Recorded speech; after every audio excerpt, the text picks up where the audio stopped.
Oh man, I have so much to talk to you about. First, I did have a relapse. It was 3 days, but I was able to cut it short because my l- previous relapses were months long. And because I noticed something this time around that I hadn't noticed before. And it has to do with indirect manipulation. And we're going to talk about that in another video because I still haven't formulated the way to speak about that in a way that makes sense. Now, if my messages that I convey in the video seem antagonistic to each other, it is because in gangstalking there is a mixture of things that happen to you. You get a an overlay on top of your reality when you're connected. And that's really hard to explain because it is pretty much a combination of things that are happening to you. You get to see things, and some things happen that make you unable to see reality. You see the narrative, the alternative narrative that has been imposed on you by gang stalkers. Oh, and that's a concept that is really hard to explain. And with that, I want to tell you that the thing is that I am still very confused about a lot of things that happen during gang stalking, even though even though I do understand a whole lot of the gang stalking, there are some things that I'm still very confused about and that I don't fully understand. And this is one of the main reasons that I have made this channel, because this channel, it doesn't only help you, but it helps me make connections, real connections, where things start to make sense, and in a way that it kind of,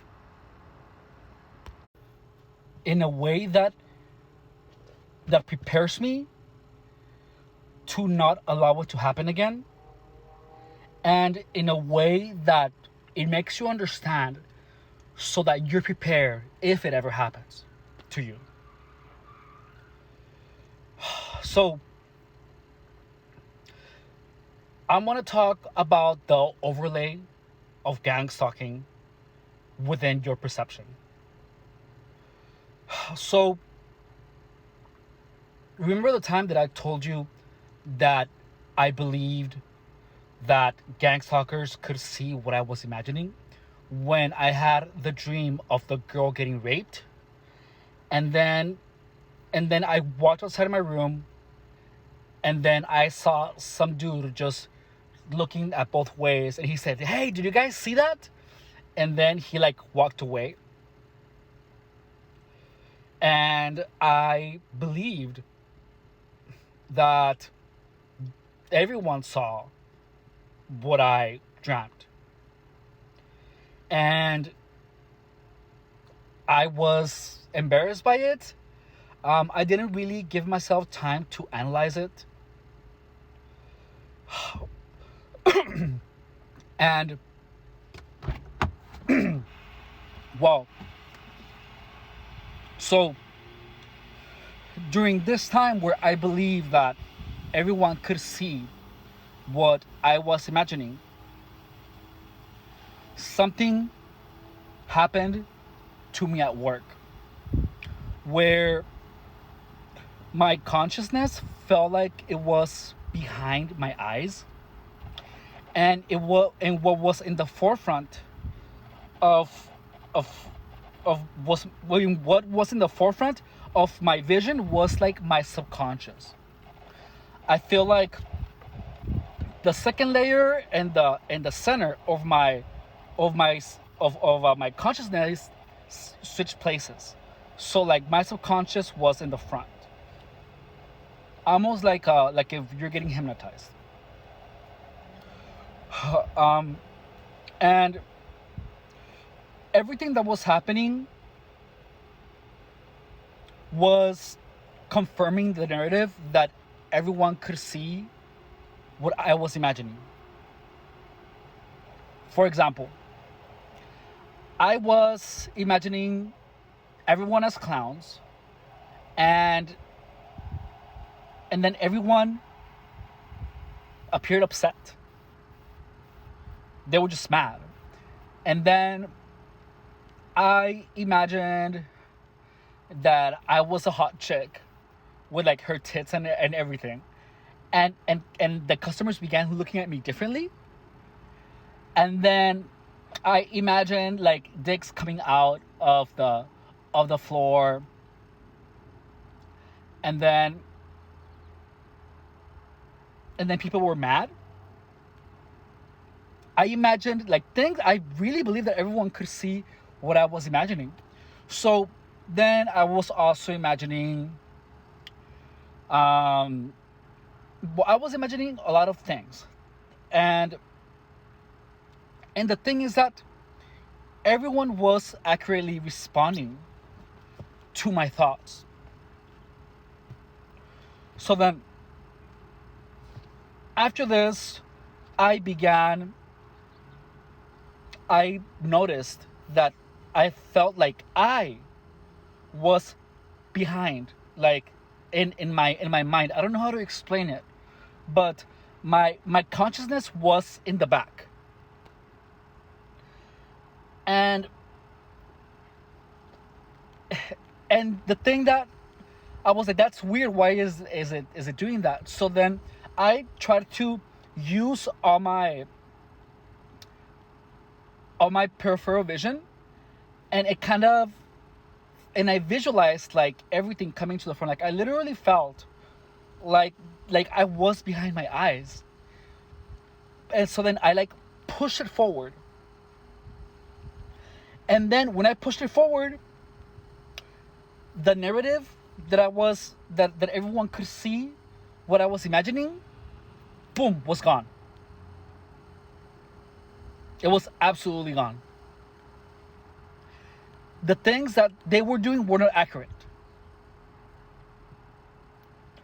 So here, what I mean by they were doing things that were inaccurate was that when I pushed my consciousness forward, and then I began imagining some of the things that I previously had imagined that they were reacting to. And they weren't. They were reacting to I don't know what, but there were so many inconsistencies. It wasn't perfectly synchronized anymore. So this is what led me to believe that when I was connected, something happened, that the actual reality took second place, and then the narrative that was built in my head was what I was seeing. It mixed perfectly with reality.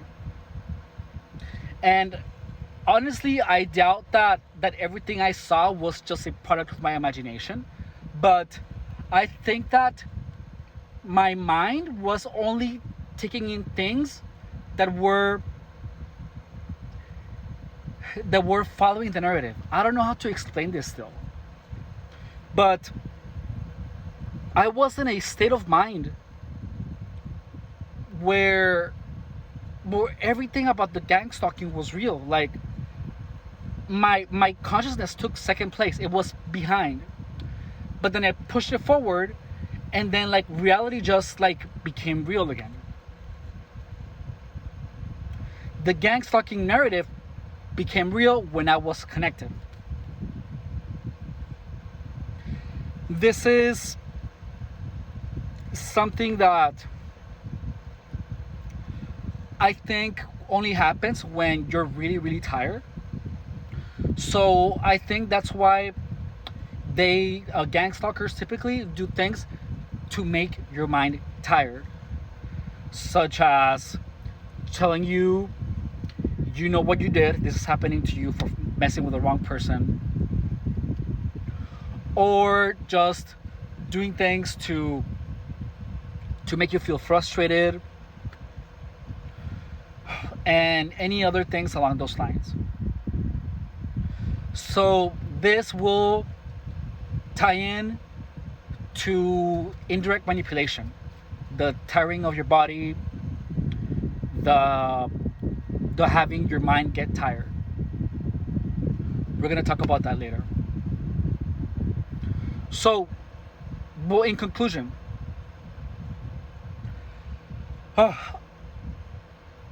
this is still something that I am confused about. I am telling to you now what I was actually seeing.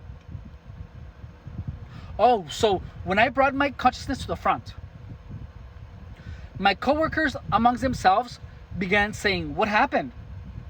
Like they literally began asking themselves, "What happened? Why? What? He's gonna get connected in a little bit. Just wait." That's exactly what they said in front of me. I saw them tell this to each other. And so they know when you're disconnected. But I wonder, what was my behavior doing for it to confirm to the gang stalkers that I was connected?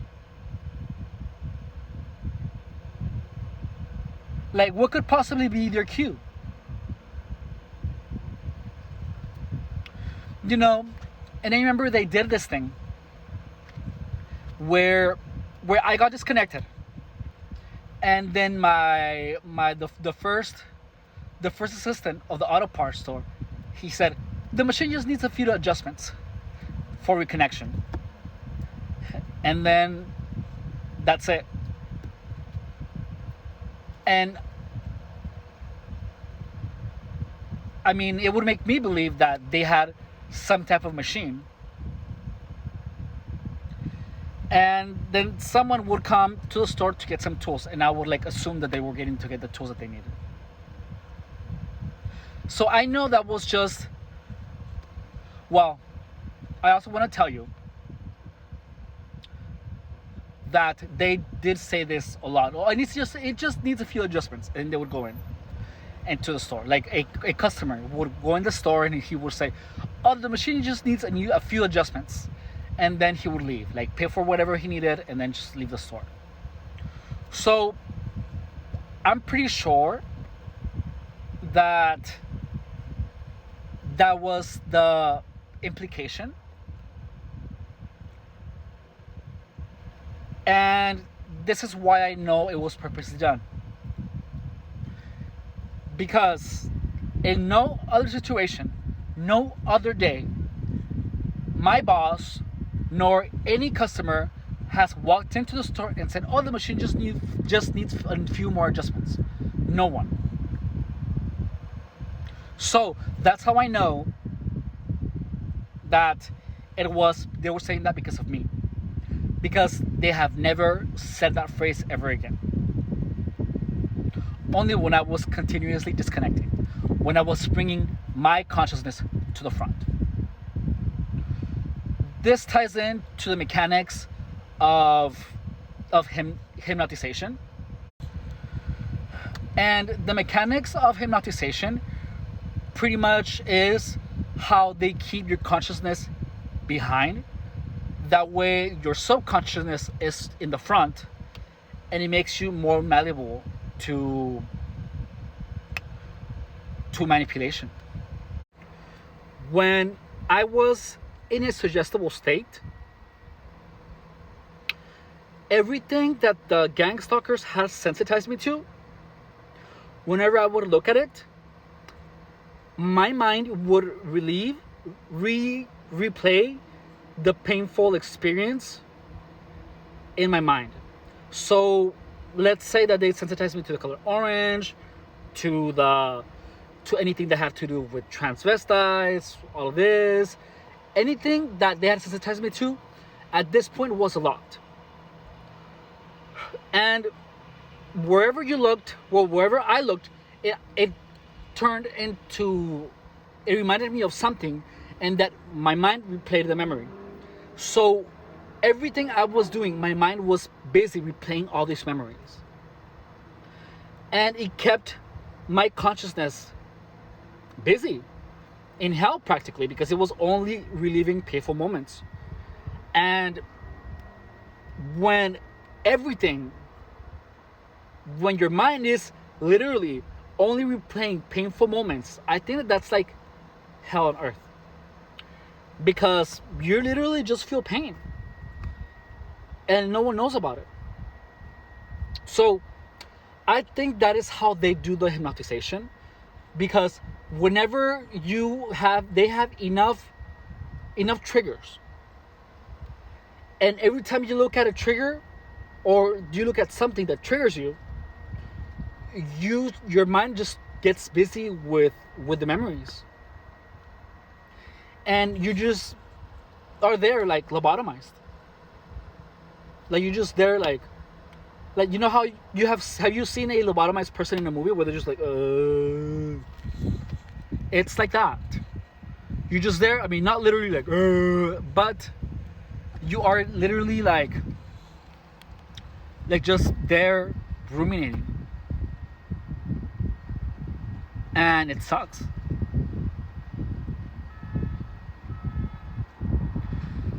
Do they know about this? About the mechanical aspects? I don't think they do. I really, really don't think they know about the mechanical aspects. I think they just know the superficial ways of manipulating the mind, but I don't think they have actual knowledge of the inner workings of it.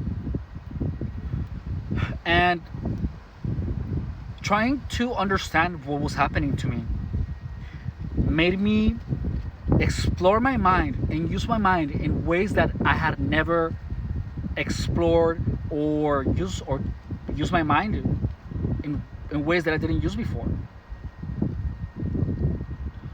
So like I began using, one of the ways that I began using my mind was that I was, you know, like if you visualize a word in your head, you only see one word and it's actually hard to visualize all the letters. Well, I was practicing on visualizing a bunch of two words, and try to transform the two words into one thought. I'm not sure if I am explaining this correctly, but just like how we are only able to read one word by one word, I was trying to push that a little bit and try to read two words at once. But I was using that only with imagining two words. And while I practiced doing that, also I tried to recreate reflections as close to real as possible in my mind. So like when I was at work and I was dust mopping, you could see the reflections of the lights on the floor, and they would move in really particular patterns. But I didn't really understand, like they would just reflecting in really weird ways, and I was trying to like visualize I visualized the whole store, and then I would visualize the whole store, and then visualize the floor, and then visualize the reflections of the lights on the floor. Then as I moved, the lights began moving too, because the perception where you're at has to do with what reflection you see. And I was trying to recreate that in my mind. So I would like visualize the store, I would visualize the floor, and then I would move in my imagination in the store, and then I would make sure that the lights were as real, the light reflections were as real as they were in real life. And that was extremely hard to do, but I feel like it was a really fun exercise. Um, Also, when I was working out, what I did is that I also made an effort to focus on my exercise and not really have to focus on what number of repetition I am at. So I began to imagine a number on the upper left corner of my eye that was the number of the rep. So on my second rep, I would have a number 2. On my third rep, I would have a number 3, just floating on this part of my perspective. And it was fun doing that. It was really fun. And actually, I think I'm gonna be doing that again because that was actually really fun and it actually worked. So, and also I began to get again into the art of memory, which is where you memorize buildings and then you build a system of of of symbols that have meanings, of letters, of words, whatever symbols work better for you.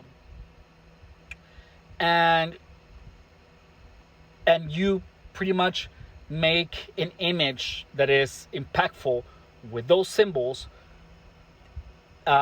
which should convey what you are trying to remember. So one of them is when I was so one of those images in my memory palace was an image of 3 calves dancing on top of a clock tower, a different clock tower, each of the calves. And the little hands on the clock were 12, 12, and 9. So I used that to remind me of the number of repetitions and the number of sets that I did back then.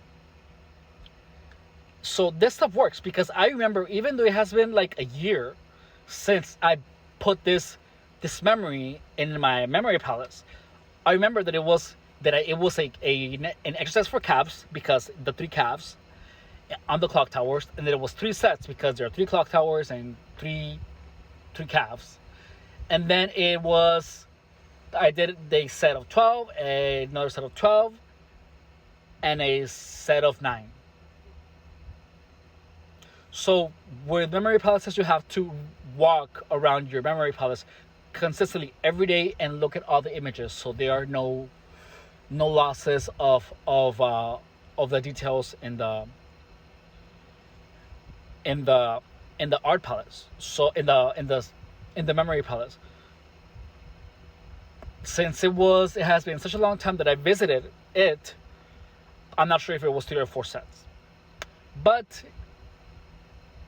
it was just something that I was going through, I guess.